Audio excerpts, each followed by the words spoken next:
Okay, this video is for those of you who may have a water heater that is severely clogged up with sediment and lime, and you want to drain it and you find out that you can't drain it. Before you drain it, I have already taken the breaker box and shut off the electricity to here. I opened up all of the water lines going into the house on the sink and the tub, etc. Then I shut the water off to the water heater, and as you can see, it does not want to drain very well.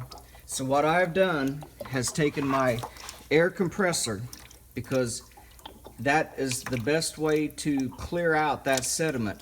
You take your air compressor, take your hookup nozzle, and voila!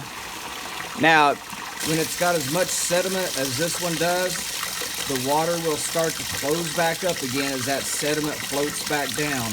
So you just keep your air compressor going. Every time that the water slows down to a little bit of a trickle, apply water to it, and boom. You keep doing that until your water heater drains. Hopefully this will stir up all of that sediment enough it comes out through this water, and it will drain the sediment and the water out of your water heater. I hope this video helps you in some way to be able to drain your water when you have a problem like this. Be safe. God bless. Jesus Christ is Lord.